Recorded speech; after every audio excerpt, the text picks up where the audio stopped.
First of all, thank you all for joining us. And we have been having excellent dialogue around the conversation on the topics, themes that we have had in the morning, since the morning. I hope and I am sure that this panel is going to be as vibrant as the discussions that we have had since morning. So this is give you a quick introduction again. I am Pooja Ichplani. I'll be the moderator for the session on culture, data, and digital knowledge. And we'll be having 6 presentations, and all of them are going to be 3 to 5 minutes long. I will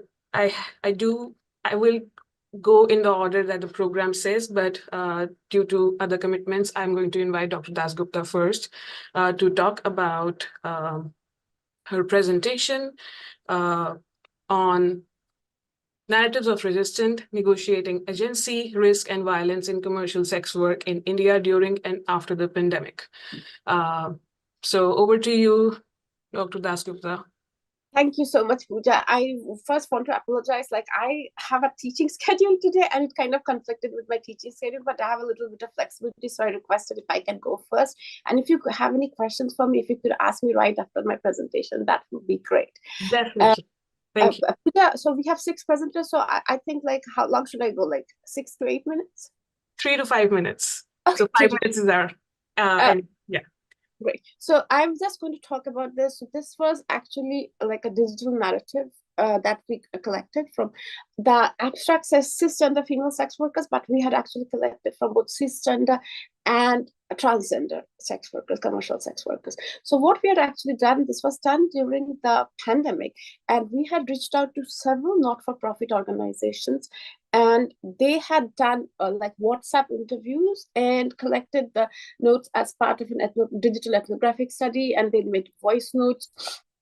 So all of these were recorded through smartphones, and the voice notes were shared with us, shared with me, and we collected the transcripts together, and we used a grounded theory approach to do textual analysis, and there were several themes that came out of it. So it's not cisgender female sex workers only, but also transgender sex workers, and they are both brothel-based, which means they're attached to a red light district, and they're transient, like peripatetic, that they're not attached to a red light district.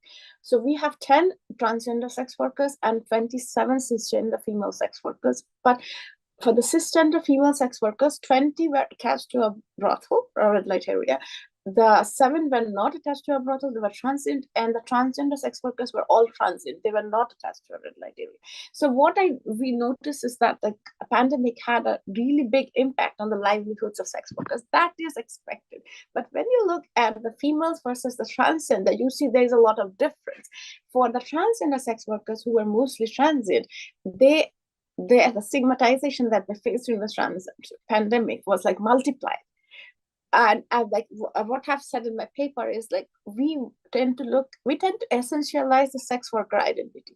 We think they're essentially females, they're attached to a red light area, they're soliciting clients. Yes, that happens, but a significant number of sex workers are not female. are not attached to a red light area, and there is a percentage, like 15% of them, who are transgenders too, and they also soliciting clients. But the way they do it, the way they go through different, like how way they negotiate the health, where they go through stigmatization, is distinctively different from cisgender female sex workers. And so I talked about like how people with multiple subordinate identities, like we need to think about intersectionality. These are marginalized populations, but it does not mean that they are going to engage or negotiate the pandemic in similar ways.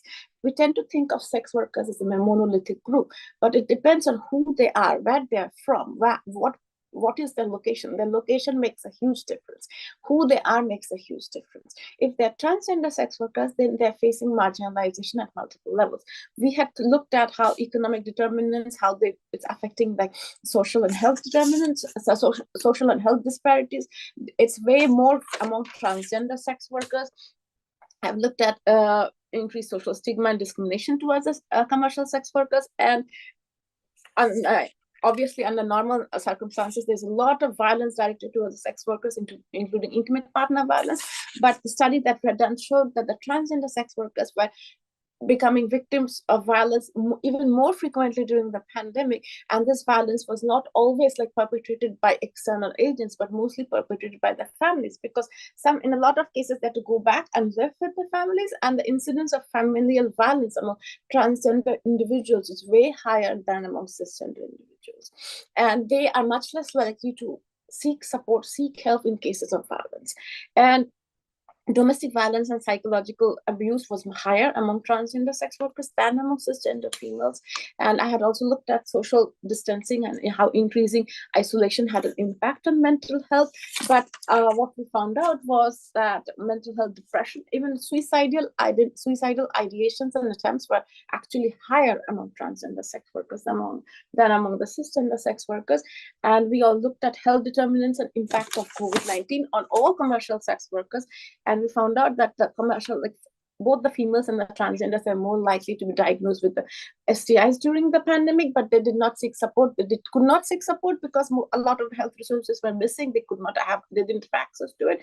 But for the transgender sex workers, some trans-specific health resources, which was not like sparse in the first place, that became an impossible proposition. Some of them were going to sex reassignment surgery that had to be stopped. Sex reassignment surgeries, SRSs, are very hard to access in India, and that completely went out of the window during the pandemic. And a lot of them, especially they were going through a process of gender change, that got halted, and it left them hanging. And some of them were doing hormone replacement therapies, but then it had to be stopped, and the overall health deteriorated, and the health disparities were exacerbated during the pandemic more among the transgender than among the cisgender sex workers. But interrupt, yes. Dr. Dasgupta, we are almost at time, so if you could wrap. I'm done. Oh. So that is it. So we always think of the commercial sex work as a monolithic group, and we think that marginalization happens, they're all marginalized population. But then we need to look at intersectionality. It's not like a monolithic group. Even if you're looking at a marginalized population, they are hyper marginalization that is going on at different levels, and they will engage with and negotiate a pandemic in different ways. So that is the essence of that work. Thank you so much. I think you touched on important issues of not just when identities are tabooed, but also their work and how they get their livelihood, and how that intersection just creates another kind of trauma for them. Thank you. And we'll get the questions later, and I can forward it to you via email if you are not there in the panel. Absolutely. I will be happy to. Thank you. So I will now call our next speaker, Mohammad Shah Jahan from University of Alabama. Their presentation is on the Desi Talk in TikTok, how South Asian diaspora people practice, celebrate, and cultivate culture and lifestyle in Desi Talk. Oh, hashtag Desi Talk. Over to you, Shah. All right. Thank you so much. I see the time is 3 to 5 minutes. Okay, so I understand you already know the title. So this is a digital ethnographic study. So I want to go from there, not literature, not definition and everything. So I started. The ethnography is around 3 months. So far, I collected around 600 of screenshots and memos related to digital diaspora. So the hashtag is Desi TikTok. What I choose later, I started with Desi Talk, and then I saw that Desi TikTok has more posts and more videos related to that. So I actually tried to see how the digital generation, which we call actually Gen Zs, they represent and they resistance and they accept the South Asian culture in their everyday life. So this is kind of so in terms of in the process of my research, I conduct, and as I mentioned, online ethnography. So I create an account in TikTok. So I log in there, log in my account, and then I subscribe the page, and I observed, and I was taking screenshots. I was taking notes. I created memos, and I finally, in the process of analysis, I came up with some broad theme related to what I found in the page at #DesiTikTok. So based on my observation and ethnography, I come up with some broad theme. Like, for example, the first one is children-parent cultural misunderstanding, or if we call cultural lag, what came from a sociological term that, for example, Gen Z's generation are they feel some kind of pressure in their family life when they are with their family. They share that, okay, leave my dad. My mom is also a little bit uncultural. Like, for example, one post, but she cooks very well. So that means they resist some part of their family or their parents, but they like the most of the part, maybe their food, they are taken care of and everything. So, and second point from my broad theme, first broad theme, that they feel really pressure about marriage and affair from the family, because the family put pressure on them a lot. The third sub point that the parents in our Gen Zs, they share that they are constant surveillance from the parents, no door lock policy when they're at home. So this is another theme. Finally from the first point, that the girls, especially the female, they feel more pressure. So the TikTok, in the #DesiTikTok, they got a platform to talk about, to share their stories, how they feel pressure in terms of marriage, in terms of intercultural relationship, in terms of like from society, from relatives about. So they have a platform now to share their stories. And second broad theme, I see that Gen Zs are very willing to cooperate or work with the community in terms of celebration, in terms of festivity, in terms of attending marriage. So they feel good on that. But when they feel like the society member, or they mention the aunties when they are behind them, are you married? Do you want to marry? So this kind of bothering they feel, like they feel from that Deshi people or Deshi community. And third broad point, they are very engaged with the culture. They represent the Bollywood as a whole. I see from all the 8 South Asian countries, it's a very common for everyone to sharing Bollywood music, like music, Bollywood dance, in their various festivals, occasions, they do that.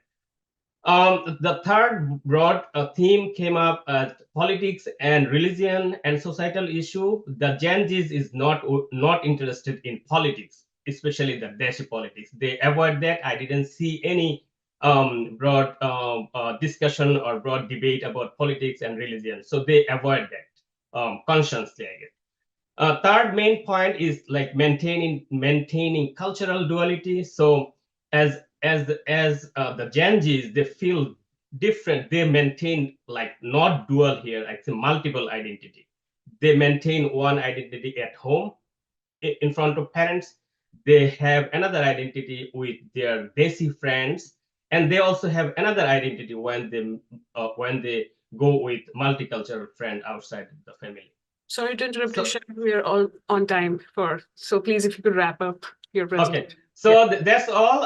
And the final point from the discussion part, I see that a different diaspora. So from the #DesiTikTok, I see it is a different diaspora than what we see normal or usual diaspora. So they have multiple identity. They maintain family friends, and also they own South Asia. I see they have different thought, but they own the South Asia. And they own, celebrate, and they are proud of their identity, of their South Asian identity. So that's all from me. Thank you so much. Thank you, Shah, for your amazing presentation. I'm already seeing some themes of cultural identities across the two that we have had. And let me call our next speaker. We have Nazra Izhar and Macy Burkett from University of Kansas. They are going to be presenting Influencing Mental Health, a cross-cultural analysis of Instagram influencers in India and the USA. And I think we have Nazra with us.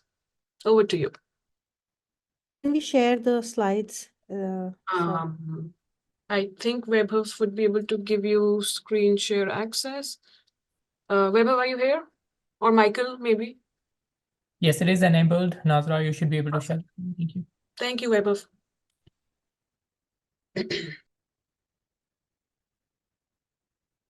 Is it shared? All right. So yeah, I'll be talking about influencing mental health, the cross-cultural analysis that we did between India and USA. Basically, the objective of this study is to kind of understand and draw comparisons between what kind of narrative go around mental health is where India and USA are very contrasting cultures with very different resources. Mental health. So we thought it would be interesting to understand what kind of narrative these mental health professionals are contributing towards the discourse. So the theory that was used for this study was social influence. It's about how attitudes and behaviors are influenced by social interactions. Quickly going through the research question is that we were trying to see how Instagram influencers and in India and USA approach this discussion on mental health, and what kind of content are they sharing in order to approach. I'll quickly go over the method since it's just a very small 3 to 5 minute time that I have. So 5 mental health influencers were identified from each country through keyword search of mental health influencers. And the data collection or the time frame is the year 2023. The reason for that was since the world is now coming back from a global pandemic. And they have a lot of emotional, or I would say mental baggage that they are taking from that pandemic as they are coming back to normalization. So we thought it would be interesting to understand how they navigate mental health. 52 posts were through systematics from each influencer. Given that the frequency that they were sharing posts was 4 to 6 posts every week. So we looked at content types, engagement strategies. One thing that we did here was label those posts into 3 categories, which were informative, persuasive, and interactive based on Gao and Feng 2016. These were the influencers that we kind of shortlisted based on our results. Consistent with how Smith and colleagues 2021 defined mental health influencers, or all these mental health influencers are mental health practitioners who use digital platforms to talk about mental health. So what we found here was in India, there was a total of 260 posts that were analyzed through that systematic sampling compared to USA 216. And we see a sheer contrast in Indian content being more persuasive, where they kind of try to change what people think about different contexts or different areas of mental health. While in USA, it's more interactive. So they're trying to have a conversation, initiate conversation. It also differed in content types, where India, it was more video-based. USA, it was more image-based posts that these influencers were sharing, which was pretty interesting. I'll quickly talk about the findings. So what we found was the most dominant theme in India. Indian influencers came out to be relationships and mental health. Here, what they talked about relationships and marital relationships that affects mental health. The second dominant theme was stigma and misconceptions around. So these mental health influencers were talking a lot about how stigma acts as a barrier to people kind of approaching therapy or counseling for addressing their mental health.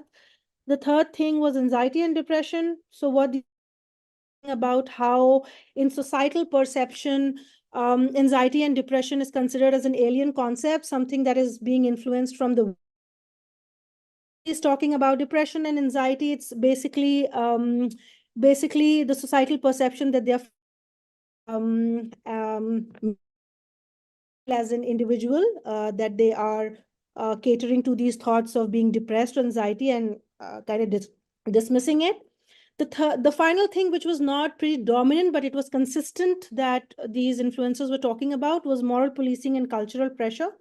Moral policing, what I did find was they were talking a lot about in the women context, that how women are supposed to be behaving in the society, and what is their mold that they should fit in terms of dressing or in terms of their behavior in society. The second thing that they spoke about was cultural pressure, which was in the context of academic performance and career performance. No wonder India is one of the top countries with student suicides. So these were that I found in India. One theme that kind of overlapped between USA and India was related to relationships, how to maintain healthy relationships and what effect it has in mental health. However, in USA, the other themes that emerged was pretty much the most dominant one was mothers navigating postpartum and how it affects their mental health. Sorry to interrupt you, Nasra. We are on Yeah, time, I'll so quickly wrap it up. I'll quickly thank wrap you. And the last one was these influencers using self-promotion for the materials and that they develop or something that they have written. So they were marketing that in their particular page. So that was something that we did not find in India. Quickly looking at the implications were that practical implications that in specifically, I'll talk about South Asian countries. There's a dire need of culturally sensitive awareness about mental health. These kind of studies which are culturally sensitive and take cultural norms into perspective helps inform those interventions. And theoretical implication is this social influence theory was an offline social interaction theory. So this study is kind of extending it into the digital context, which I think is really, really important now that a lot of conversation and talk happens in social media and digital media. A lot of people navigate mental health through social media. So I think it's interesting to explore that in digital. And yeah, that's all I have. Thank you, Nasra. I think you touched on a very important thing, that how culture is defined and how it's influenced by the Western world, but also that the problem is not defined from here. I think the terminology does come from here. I think that's the only influence that happens. So thank you for that presentation. Before I do invite our next speaker, I do want to ask Dr. Dasgupta the question that we have from one of our audience members. Is the contemporary media, particularly social media, playing a role in helping the sex workers to seek support, raise voice, and more importantly, connect with the larger community? Are there any trends pre or post-pandemic specific to the use of technology that you might have observed? So the sex workers that I had worked with, primarily they had used, like, pre-pandemic, they were soliciting clients in the traditional way. Like, for the most of the cisgender female sex workers who are connected to a brothel, they would generally stand like near the brothel and solicit clients. That's the traditional way of soliciting clients. For the transgender sex workers, interestingly, like, they are not attached to a brothel, and the transgender female sex workers too, they would have sometimes, not always, they were using social media like Facebook to solicit clients. Now, during the pandemic, because the whole process of soliciting clients and getting on with their lives became very, very difficult, both the cisgender and transgender sex workers had moved towards social media platforms in order to reach out to their clients.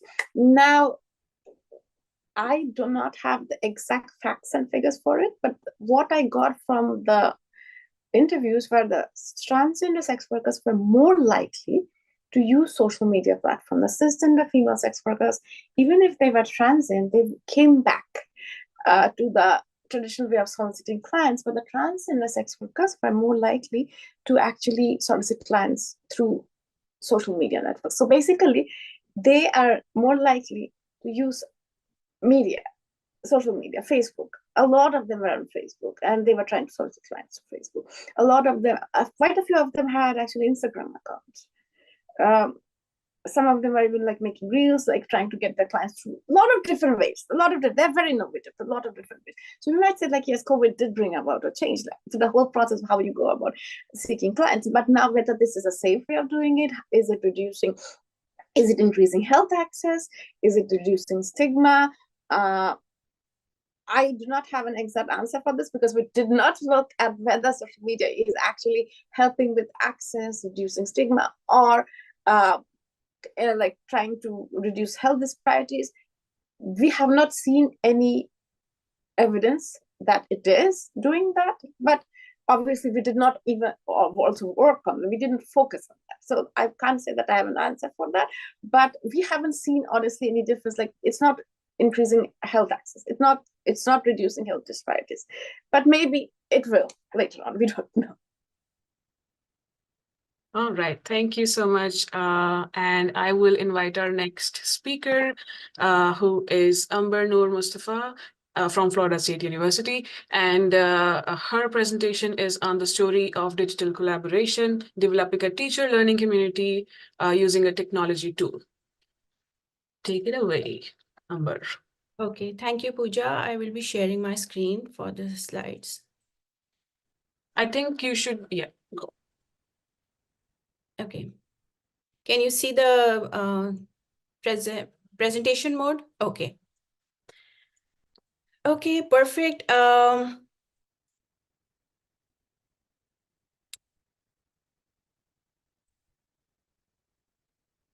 Okay, so I'm a Fulbright PhD candidate at Florida State University in the International and Multicultural Education Program. I also believe I'm a storyteller.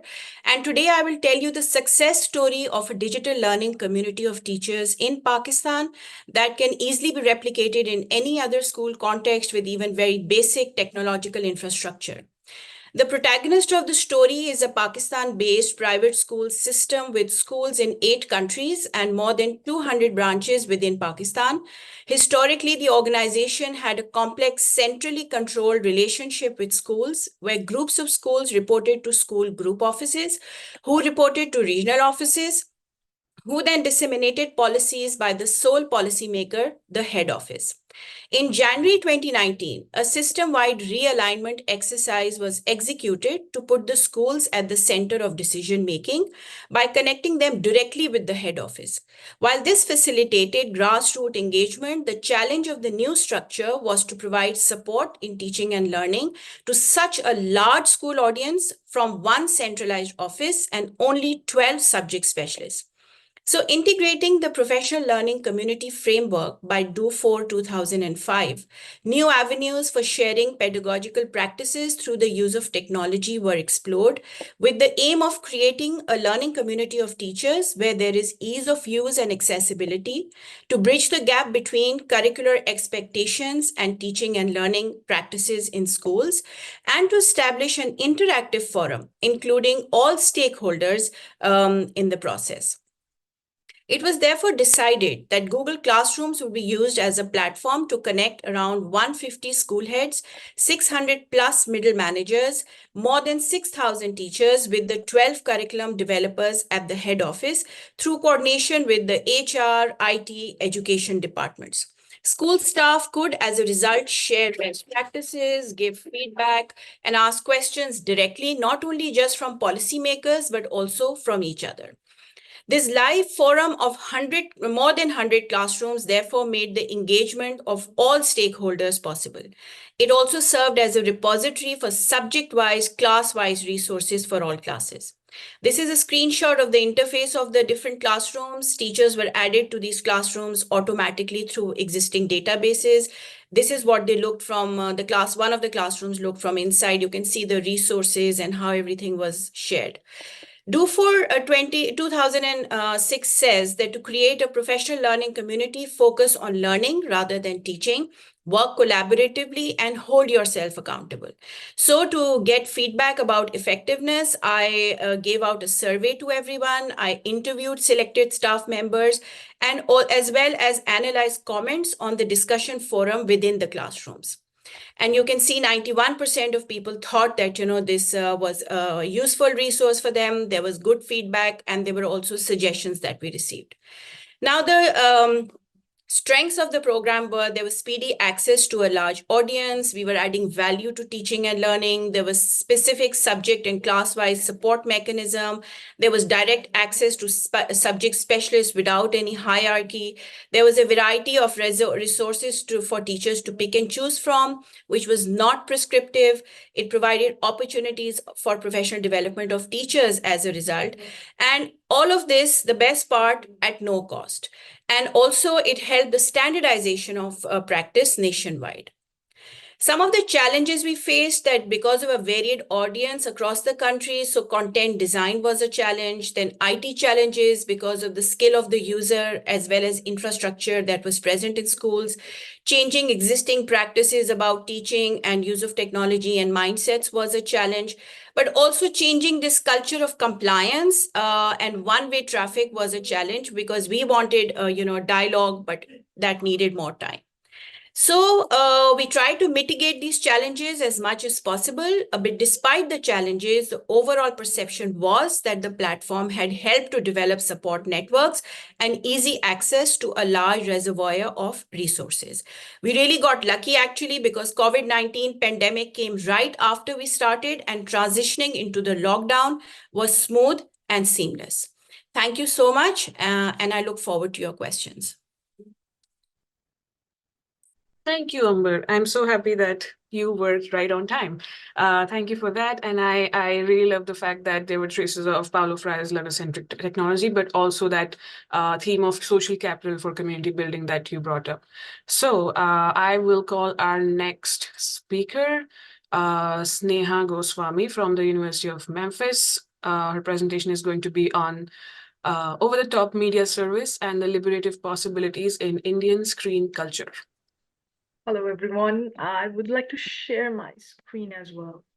You should be, yes. Can you all see now? Yes. Okay.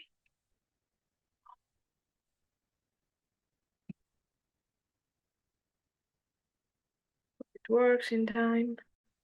Okay, so my presentation here is today over the top media service and the liberative possibilities of Indian screen culture. So India has always been a lucrative place for the global media giants for years because Bollywood, the Hindi film industry, and the 13 major regional film industries produces the highest number of films every year in India.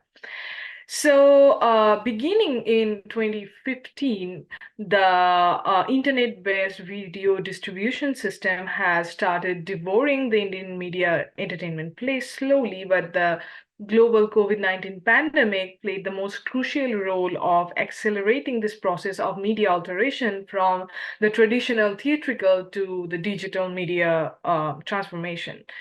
So that actually helped the global OTT giants to attract more into the industry and produce more content on the online platforms. So before we go into that, I would quickly try to give you all a brief background of what it is actually about. So in 2018, the web series on Amazon Prime that took the social media by storm was Mirzapur. And it was later followed by other other online series like what's that called? Panchayat, the Kota Factory, The Family Man, etc. But what attracted those audience was a shift from the typical Bollywood approach to screen culture, which has been previously seen in the extravagance, the larger than life approach, the singing and dancing stuff. But it came to the more realistic problem. It started examining things. It eliminated the star class, the glamorous screen appearance, and it invited things that previously has never been examined by the typical Bollywood cinema. So the main questions that I have tried to answer here is how the online platforms have produced the transformation in global screen in the Bollywood and the Indian screen culture, and how the OTT giants are working as a main force to vitalize realism on Indian screen media, and how that is liberating to the screen culture in general. So what I have tried to do here is to contextualize the alternative media. I have tried to look back at the history of alternative media, from the history of digitalization in printing media to slowly in the news media, and eventually in the entertainment media. And then I have tried to examine the scope of alternative media in entertainment industry in general. After that, what I have tried to do is conceptualizing the Indian OTT platform as a global alternative media because of the kind of alteration it was producing. So most importantly, the alternative media came with alternative contents, which is actually the main point of this whole liberation. It offered the regional filmmakers to get nationwide view. It offered the creative liberty, which was previously been confined to directors because of the government censorship. So digital media provided them the platform to examine and explore the themes like nudity, for alternative sexuality, and themes which have previously been considered as taboo in larger Indian society. So this alternative contents actually provided the place to the media alteration that invariably altered the screen culture of the country as well. So OTT media actually was producing what the previous filmmakers of India have done once, and it was influence from the Italian neo-realistic film makers, and they started producing films which were realistic in mode. So this is something which can be called a revival of such realism, and it looked like that. So what I argue here, that whatever is happening in the digital media right now is liberative, and I would argue that this is the liberation and a digital for good. So this is all I have. Perfect. Thank you so much, Sneha. I think that's interesting that you said that, the mainstream media silences some voices which are able to get a platform on the alternative media platforms. And we have now these gradually becoming the mainstream media in their own selves, right? So Also, oh, I'm sorry. I would just like, because I have a little bit time, I would just like to add that this is a fully developed paper, and the time frame was too short to discuss all of it. So if anyone have any question, I would be happy to share the paper with you all. Thank you. Thank you so much for that offer, Sneha.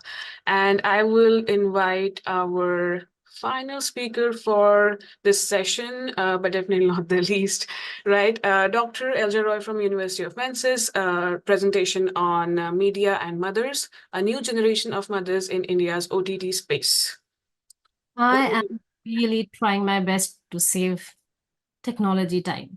So, and I'll just start my timer in here.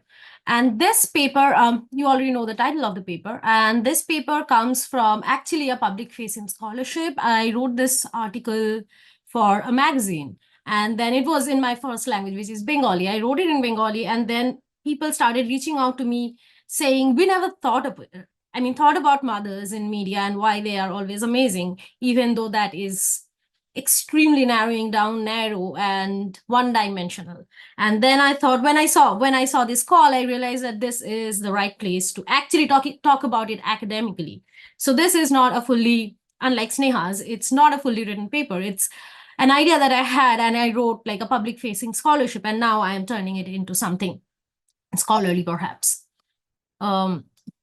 Yes. Historically, Indian cinema, from the dawn of Indian cinema, we have seen mothers on screen who would sacrifice everything for the good of their children, for the good of the society, for the good of any and every individual they know or may not know. Mothers have always been the figure of sacrifice, and they have always been put on pedestals. And the tradition, I call it Mother India syndrome. So it started with Mother India from the very dawn of India being an independent nation of its own, and figuring out how India wants itself to be portrayed. Because if you are aware of Mother India, because Mother India is a direct answer to Western criticism of Indian culture. And the film in itself was India's way of portraying itself as a very new, fresh, independent nation, and how the Indian society sees itself. And that's when Mother India came into place, and it became the huge success it is. But then again, it is that narrowing down of motherhood, where the mother is the figure of sacrifice and compromise, and who is not going to take any wrong decision, even if it means shooting her own son in the eye, and because that son was not doing something that is acceptable. And then we come to like 40 years down the line, we have the most meme-worthy Indian cinema at this point, Bollywood cinema at this point, probably Kabhi Khushi Kabhie Gham, K3G, where this mother can sense that her son is coming from like 500 feet away, or I don't know, 500 miles away. She senses the presence of a son. And there is another mother who is okay sacrificing everything for the good of the family, for the good of her children. And then finally, 20 years down the line, in 2022, we have another film called Darlings, where there is this mother, spoilers alert, there is this mother who is suggesting her daughter to not stay with this alcoholic, abusive husband, but rather telling her in a very comical way, telling her to get rid of that husband, and she's okay killing, like murdering with her daughter and then disposing a dead body. So the kind of mothers that we have been seeing on silver screen has shifted, but very little shift has taken place, because mothers historically in every cinema, every film, there is a mother, but then again, their roles are either character roles where you spend like 3 to 5 scenes on screen just supporting your kids. And then there are very few cinema like Mother India where the mother plays a central role, but then again, they are put on pedestals. There have been very few films or screen culture, for example, even television. When television came in 1980s and early 1990s and late 1980s to urban household, there were stories about mothers who are not all about sacrificing, who have an ambition, because the mothers we constantly see, they don't have a profession usually up until very late 2020s or 2010s, because everybody is a stay-at-home mother who agrees to the patriarchal style of motherhood, and whosoever has a profession is the vamp, is the villain, who has only given birth but never could become a good mother. And that's where the question of what is a good mother, who is a good mother, comes in. And with the OTT space, so what happened in Indian mediascape in early 1980s and 90s, when television was the new storytelling platform, when it reached only the urban audience, there were stories which actually explored more gray female characters in general, and also mothers. But when television reached the B towns in late 1990s and early 2000s, Star Plus and Sony and Z, there was this set of mothers, these homemakers who would wear, I don't know, the gorgeous saris and the most expensive makeup and most expensive jewelries at home, solving all the problems that are arising at home and being the provider. Oops. Okay. Yeah, we're on time. Exactly. But right now, in the past 3 to 5 years, what has happened is there are more nuanced female characters. They are not just female characters, mothers who are not taking the right decisions. They are making mistakes. They are putting their personal interests above their kids' interests and just prioritizing themselves, their professions. And there are mothers who are advising their kids in a way that is questionable. So that's something that is happening in the past 3 to 5 years, but the OTT space is something that is leading towards more nuanced, realistic mother characters. Thank you so much. I will stop. Thank you, Dr. Roy. I do want to say, when you brought up Jaya Bachchan's photo from Kabhi Khushi Kabhie Gham on the screen, I quickly saw that how the movies have changed, because in the recently released Rocky and Rani, Jaya Bachchan's character actually can say the same thing that Amitabh Bachchan was saying to her in a patriarchal way during Kabhi Khushi Kabhie Gham. So we do see a very big change in the women's portrayal and how they can do decision making for themselves and for the family in these 2 decades. So we are going somewhere, but we still need to get somewhere. With that, we have all our presentations done. Thank you all for all your amazing presentations.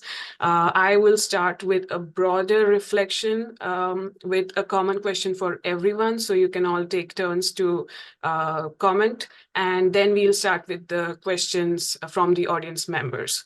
So our broader reflection question is, how does your study help contribute toward the overall theme of our conference, which is digital for good. In other words, how does it help in knowledge generation and policy making around this theme? So whoever would like to start this conversation, this dialogue. I can Um, jump in. Oh, I'm sorry. Okay. I want to say my study is I was watching a video from like Indian politician, like he was talking about diaspora now, how diaspora impacting their country of origin. That he used the term different diaspora is now he see the diaspora is different. So I see from my study that I was trying to see what he mean. The diaspora means overall diaspora, but I wanted to see how the digital generation is how they talk, how they react, and how they own their country of origin. So I feel like is kind of see from a different point of view and different generation, and how digital is making and showing a different overview of diaspora. So I think that way it is connected to digital for good in some sense. Thank you, Shah. Nasra, would you like to go next? Yes, I can go next. So actually, I'll keep kind of towards addressing South Asian or South Asian countries. So basically, like it has emerged in my theme also, there's a lot of stigma attached to people approaching mental health professionals to seek help. So digital platforms is actually, I was working in another study where I was looking at the perspective of social support theory, where I kind of read a lot where people kind of divert to social media to address their mental health concerns by talking to each, following any particular person who talks about mental health. So I think the platform, social media or digital media in that context could be used for awareness purposes around this topic of mental health, especially in South Asian countries, India or neighboring countries, where people are not very open to accessing mental health care or have the reach to a mental health professional. So social media influencers or mental health influencers can act as a form of social support for kind of questions they want to address or have a conversation about mental health. So I think it could play a good part for using digital platforms for a good purpose, which is awareness related to mental health. I think that's correct. I mean, access to healthcare, any kind of healthcare is not universal, and being a stigmatized topic, mental health, it's even more challenging for people. Sneha, would you like to go next? Yes. The first thing I would like to tell is I am not really someone who does new media a lot.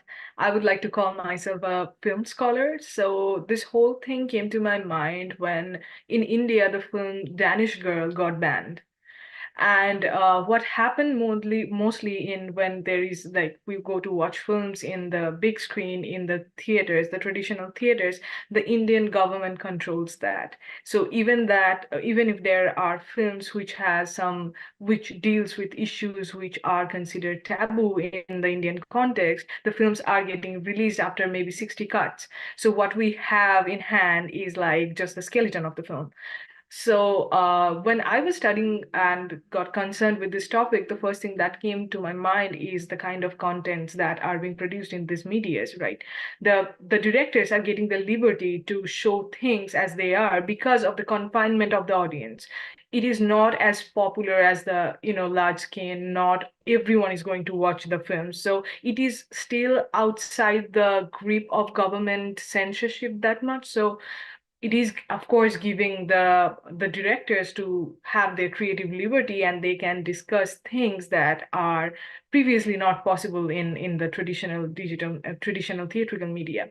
And the second thing was most important is the domination of Bollywood cinema.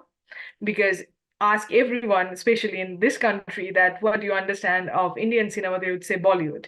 But Indian cinema is not just Bollywood cinema. So after the popularity got like really, it went to households, and we see the films like, we have seen papers on series like Super Deluxe. Those are all regional films. So digital media offered the regional filmmakers the view where they can like get the national and even international viewers. So this was also a place that allowed the filmmakers to say, okay, Indian cinema is not only Bollywood, but regional cinemas are also a part of Indian cinema. So I believe that is a digital for good. Thank you, Sneha. Yeah, language does make a difference. Amber, would you like to go next on the question? Yeah, thank you so much for that question, Pooja. So I think my work has two components to it. Number one is the digital component, and the other one is the community building significance, right?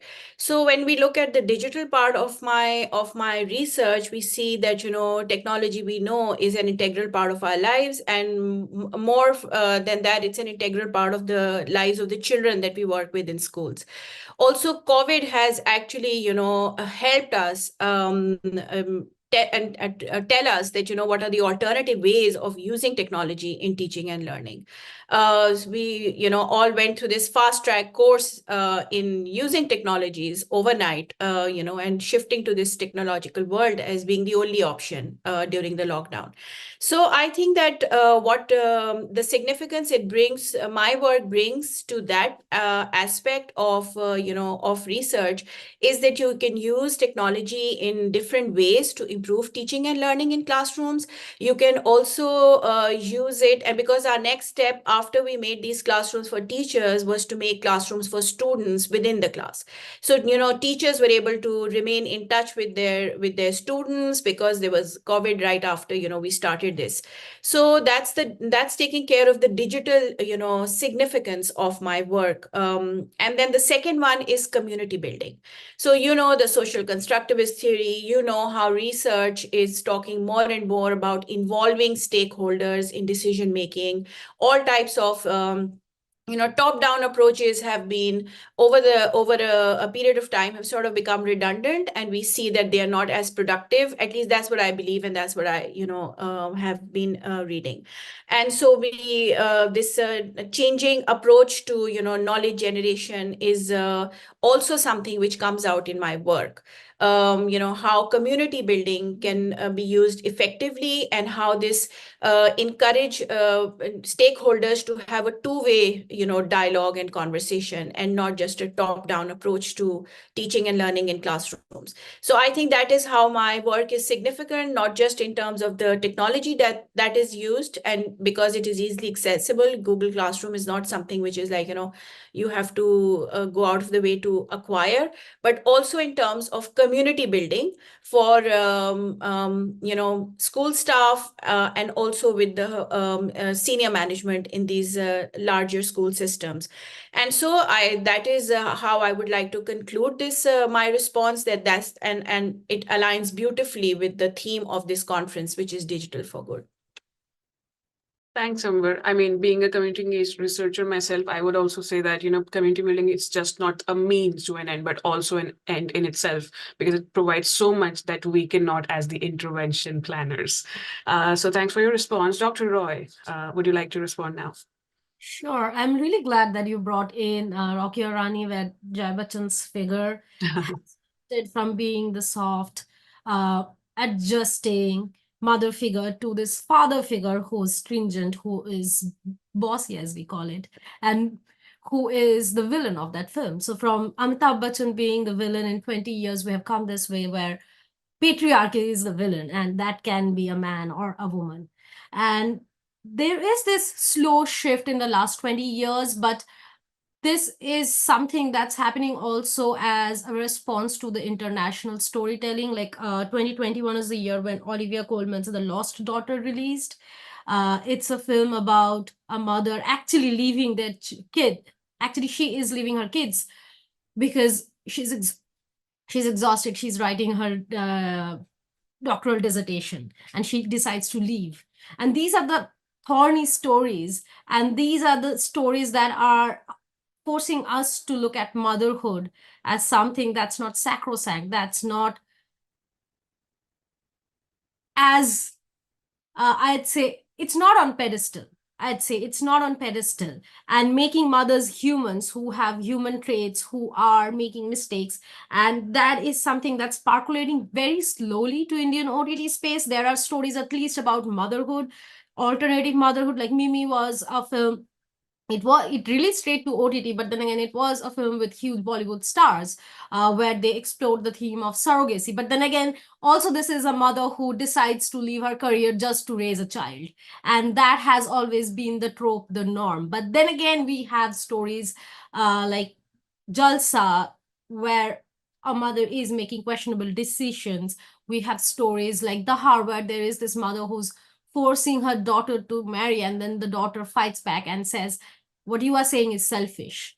You are looking out for yourself. And then there is another mother in Made in Heaven, where she is making sure that her daughter does not get married, even while the daughter wants to get married, even while the neighbors are bringing in rishtas for the daughter. She is making sure that the daughter is not exposed to them, and because the daughter is the sole bread earner of the family. So we do see mothers who are not on pedestals.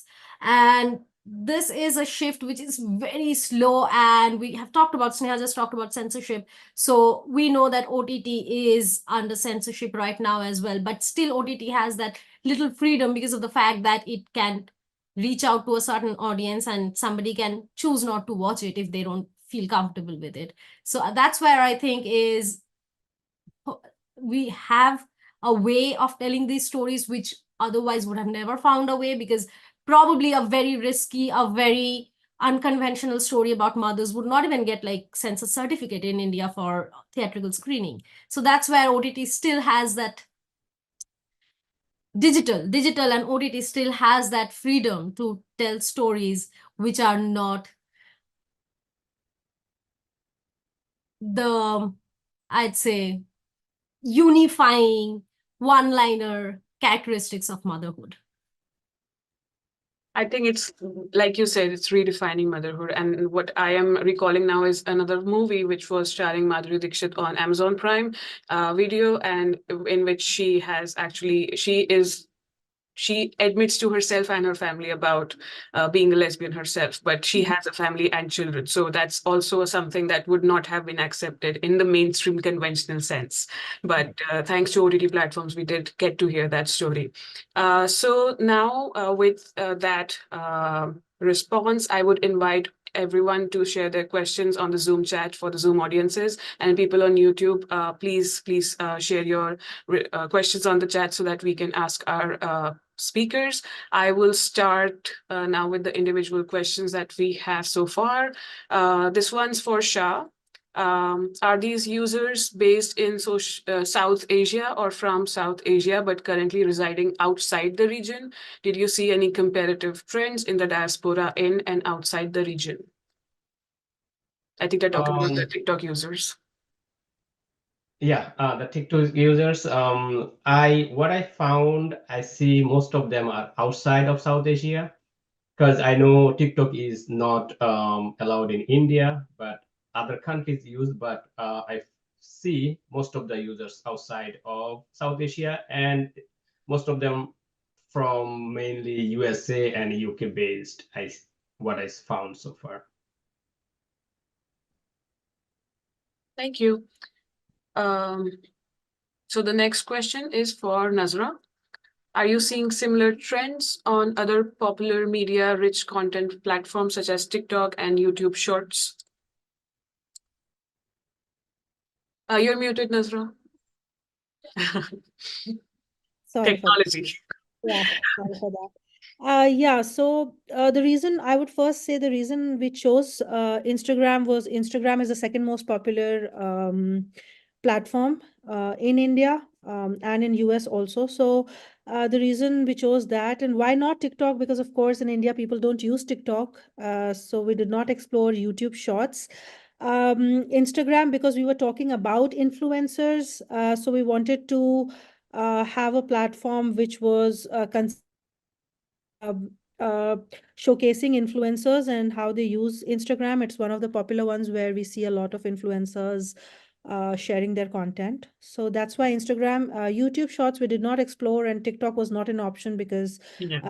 India, there is no TikTok whatsoever. So yeah. Thank you. So the top most used platform would be Facebook or YouTube? It will be Facebook, yes. Of course, but again, why not Facebook is because it's not that popular in US right now, though in India it's number one. So Instagram course. was something that was kind of parallelly popular. Yeah, after coming to the States, I'm realizing that people are now being inactive on Facebook, like the people in Yes. the US. So I understand that. The older generations are, but like the youth does not prefer Facebook anymore, particularly in US. I think in India it's still kind of at the top, one of the top, but yeah, not in US. So I think here it's mostly used for not the social connections for which it was actually launched, but for other things like groups and all those, like we have marketplaces and those opportunities. that's true. We have a question for Amber. What kind of support do you see from the local institutions and the government bodies to help with improving the digital literacy of the teachers? Do you see an increasing focus on artificial intelligence as it rapidly penetrates the education field in the global sphere? Okay, so this work that I have done specifically was the private school sector. So, they definitely had the resources and the IT support. And initially, one of the challenges was that, there was the IT skills of teachers were varied across the whole, country in terms of, different schools had different kind of IT skills. So we did need to put in, mechanism in place to improve those skills. In some cases, some workshops had to be arranged.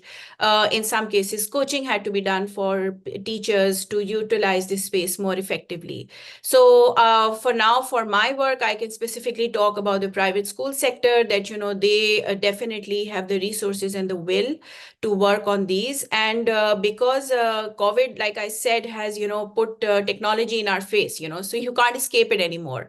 So whether it is the public sector or the private sector, there is definitely increased investment, there is increased support for public and private school teachers to improve not only their skills to use these media, technological tools, but also how to integrate that, skill in teaching and learning. So I do see support in the public as well as the private sector.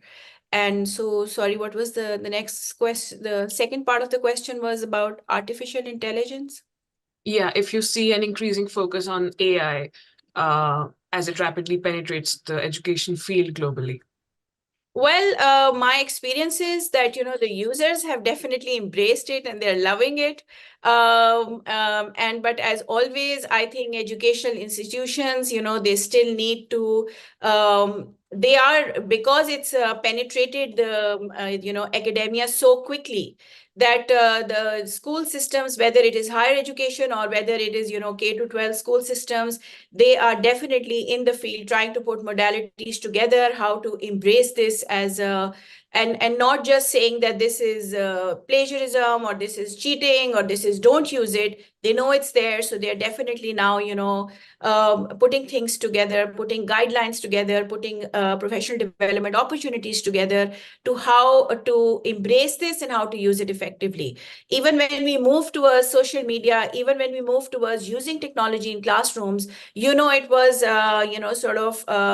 it came with a lot of talk about digital citizenship, a lot about net etiquettes and, net ethics of using all of this technology. So I think it's the same with the artificial intelligence. People are quickly trying to put things together to make this a safe space and make it productive for students and not, just try, because you cannot, sort of just put it under the rug and just ignore it. It's there and it's there to stay.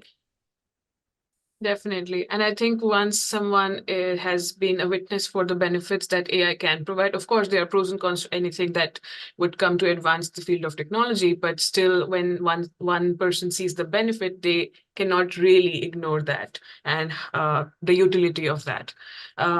Thank you, Amber. And we have a question for Sneha.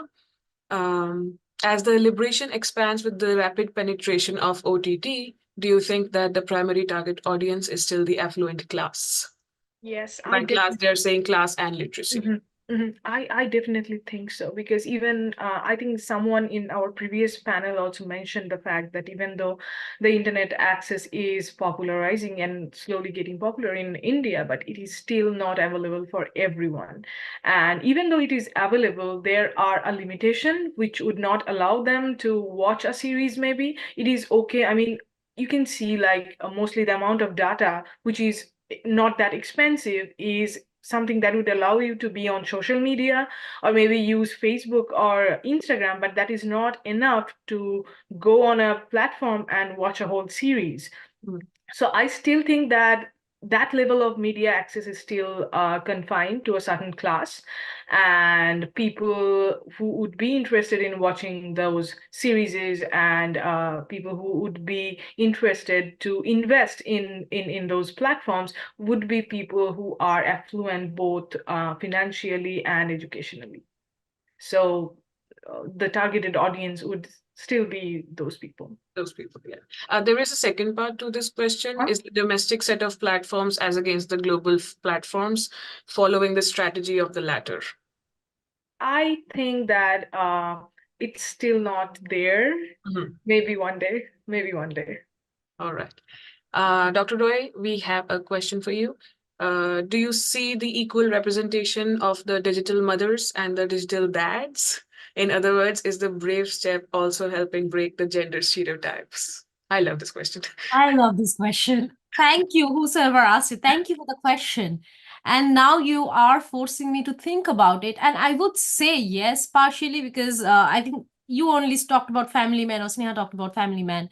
So we do see fathers who are confused, who are not following the exact norms, but it's still, I would say, the mother thing organically I could see.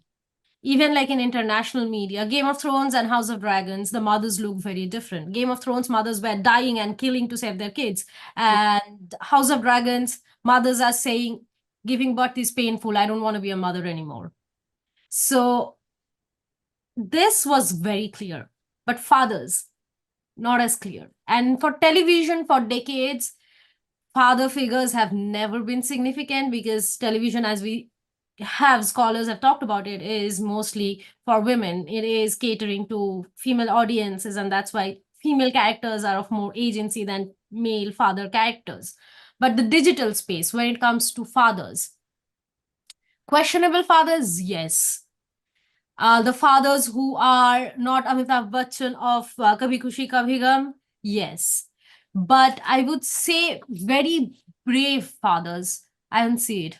I can't, at top of my mind, when you asked, I was trying to think about like the current series, the recent series that I have watched and absolutely loved watching. But The Her is one that like reminds me a little bit of questionable fathers. But yeah, questionable fathers are still like questionable mothers are the psychopaths whose anomaly is justified by the fact that they are mentally ill, as in they don't fit under the very typical definition of father who would do anything and everything to provide for the family. And the ones who are not doing it are psychopaths. And I see the same thing in Delhi Crime. There is season 2, there is this character of Tilottama Shom, who is, again, spoiler, is the villain of the series. But then again, she is a mother, and then she says that I never wanted to be a mother. Nobody ever asked me if I ever wanted to be a mother. But then again, she is a psychopath. She is going to jail. And then same with The Heart, there is this father character who is a psychopath, and that justifies them not being the ideal father. So, and this also forces us to ask the questions like, who is a good mother, who is a good father at the same time? And is there scope for better, more human storytelling? more nuanced writing. And I would say we are getting there very slowly, but I'm hopeful, but at the same time anxious. Thank you, Dr. Roy, for that perspective. Nazra, would you like to ask your question for Shah that you put on the chat? Yeah, sure. I was just curious, why did he choose TikTok? And like he said, that majority of the people that kind of contributed to that dialogue were residing outside Southeast Asia. So, I mean, how accurately do the Desi talk or the Desi culture that he kind of mentioned, that they were talking about culture and uplifting culture and stuff like that? So how accurately those people represent who are not even living in that geographical Yes, thank you for the question. It's a very good question.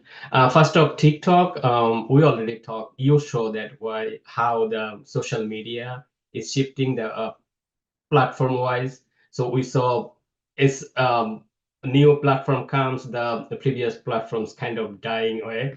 Now we know that TikTok is a trending. TikTok, the small streaming like video is very popular.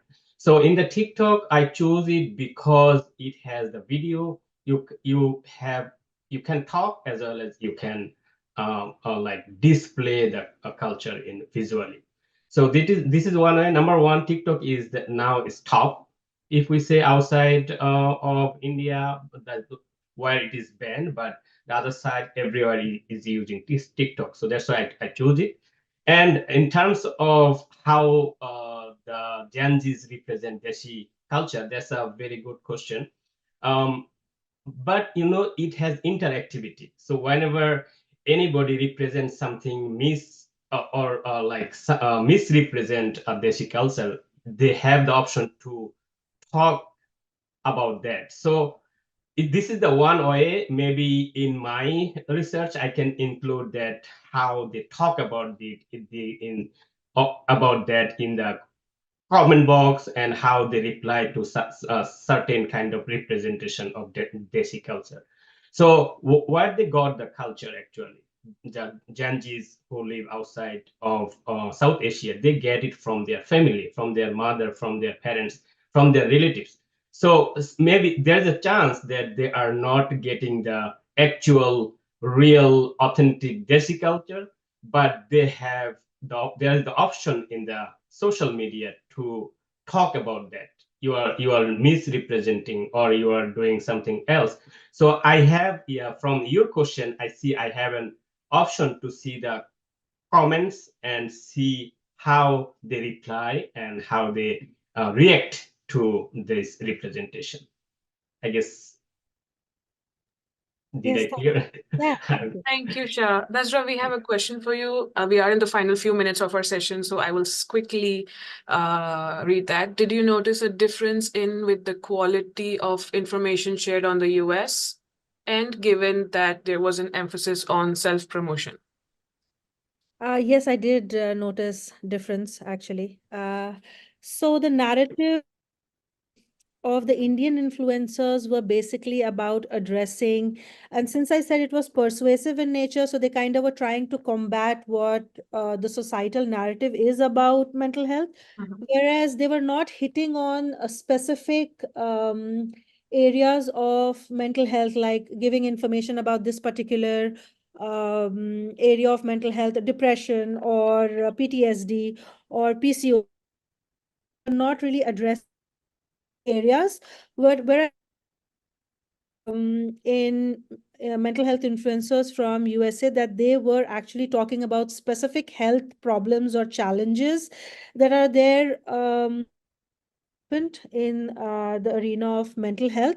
So in terms of accuracy, in terms of addressing mental health problems, they were more specific as compared to India, which was like overall of people, which I was quite expecting before even going into exploring. And yeah, self-promotion, I did see very little influencers where they were marketing themselves, but it was very, very, I would say, common in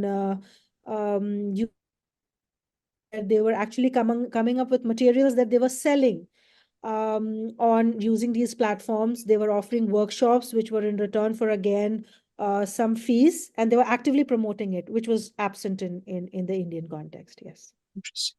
Thank you, Nazra. And before I conclude this session, Weber, would you like to ask your question for the day for 10th anniversary of SAMCS that you have been asking everyone? Thanks, Pooja. Also, I lost my voice. Sorry, everyone. I'll try my best to sound better. I've been talking since 5 this morning. Anyways, my question to you, as I asked the other panels as well, is if you had to define your current research program in one keyword, what would it be? And Pooja, you can help us with the order of the responses. Thank you. A different diaspora. Okay, thank you. Nazra. I think it absolutely fits digital for good. So I'm going to use that phrase, not one word, but yeah, digital for good, using that platform for good purposes. Thank you. Amber. Digital community building. Whoa, nice. I like that phrase. Sneha. Critical cultural studies. Great. Dr. Roy. I have written it because I was in the previous session listening to you. So, hopeful anxiety. Ooh, nice. I like that. Hope. I think Amber would relate to this. We had a student who was doing something in hopefulness or something in the class, qual class, but we'll talk about that later. Yeah. But thank you so much, everyone. And I would like to actually give a huge shout out to Weber because he's compiling everything together and just gluing everything together in the way like from afar, but still here in spirit. So thank you, Vaibhav. And I would like to invite Dr. McDowell, Dr. Mayo, and Dr. Asmat for the ending remarks for our session and conference. Hi, good afternoon. Our time. Dr. Mayo had to step out with our guest, Dr. Adil Najam, who's arrived from Boston for our keynote, which will start just in about 4 hours from now. So we invite you back if you want to stay up late or very, very late to hear from Dr. Adil Najam. I don't know if Dr. Asmat Rasul will join us. He's also he's in Abu Dhabi. Again, it'll be late there. He joined us a bit earlier today too. So I'll give some remarks and then Vibo, if you wanted to have any closing remarks too. So I just really appreciate the thoughtfulness of everyone's presentations today and all the research behind the presentations. You know, the nice thing about a conference is you all are working hard for many, many years, and we get the benefit of hearing what what all the conclusions are that you've arrived at after, many projects that last for a long time or issues that you've taken on over your careers. So that it's really great to get an update on some of the questions and challenges that you've been grappling with, and getting a short kind of update, and then certainly we can follow up with looking at your written work too. I think if people identify specific topics. I'll let you know that in my class, I teach a class in the spring on international and comparative media studies, and so the students are preparing reports, kind of 100-word summaries of what you covered and what was significant. So I'll be next Tuesday, we'll be hearing from the students on those reports. And so I'll get a sense of what were the themes that they picked up on, and what were the kind of the messages that got through to them. So I find that wrap-up session is really useful in understanding what they heard, because it's something very new for them. So that really appreciate all the effort behind everything today. I also appreciate your goodwill that we had a plan to keep the speakers in your presentations on a relatively short leash at 5 minutes to allow for more discussion. And it worked out well, I think, in terms of the questions and comments that came in on each panel from the audience members, and for each of you had for each other too. So that I think it's a good way to use our time together is to exchange ideas and listen to each other and ask questions of each other. So those are very much appreciated.